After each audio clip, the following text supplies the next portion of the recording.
We're talking breakouts on Fantasy Football Today in 5. Welcome to FFT in 5. I'm Chris Towers. I'm here with Adam Azer, and we're talking breakouts for the 2023 season.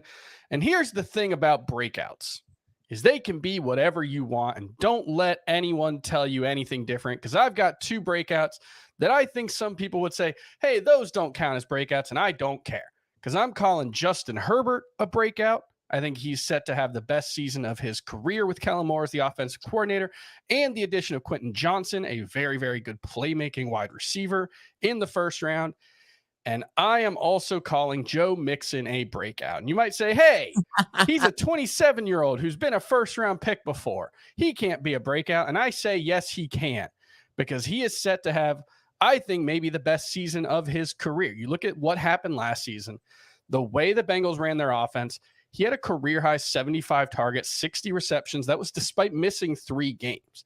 This seems like a perfect setup for 250-plus carries, 60-plus receptions, maybe up to 70, and just a ton of touchdown opportunities. That was the problem with Joe Mixon last year. I think he was second or third in the NFL in carries inside the green zone. It's within the opponent's 10-yard line, and he just didn't convert a lot of them. Maybe that's just because he's bad. I don't know, but I know he had 13 touchdowns 2 years ago. I think there is potential for 15-plus touchdowns. There's potential for 100-plus scrimmage yards per game and a career high in receptions for Joe Mixon.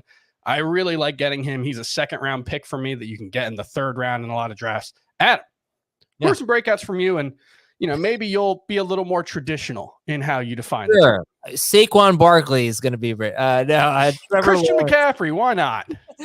Trevor Lawrence is going to be a breakout this year. I feel really confident in it. I almost want to take him over Justin Fields and Lamar Jackson, but I'm not going to. I think because Justin Fields himself is also going to be a breakout. He just had a better year last year than Trevor Lawrence, but I feel really good about Lawrence. I feel great about him if being a top 8 quarterback, being in that tier of I need to get a top 8 quarterback, and Trevor Lawrence is one of them. I think he's going to be terrific.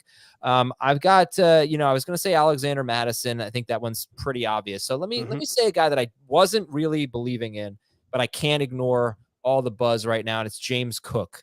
I don't think we're going to get any type of top 12 season from him. I still think the touchdowns will be limited. I still think they'll get Damian Harris involved a bit. But I think Cook's role is going to be bigger than what I assumed it was.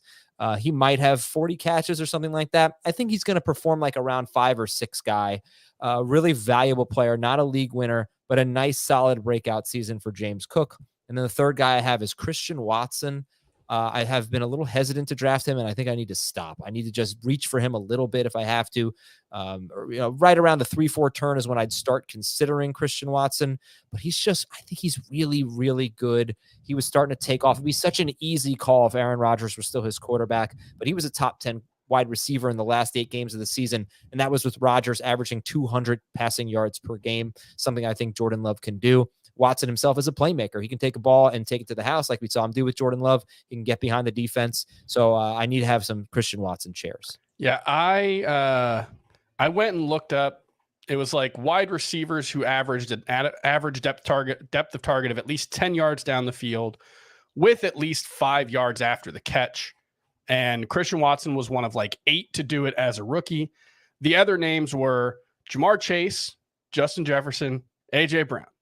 That sounds pretty good. Yeah. The list is not over, however. Jerry Jeudy, pretty good. Calvin Ridley, pretty good. Antoine Callaway, Marquez Valdez-Scantling, and Michael Gallup. I feel like that covers the range of outcomes for Christian Watson. He could be an absolute superstar. He is incredibly physically gifted. He's big. He's incredibly athletic.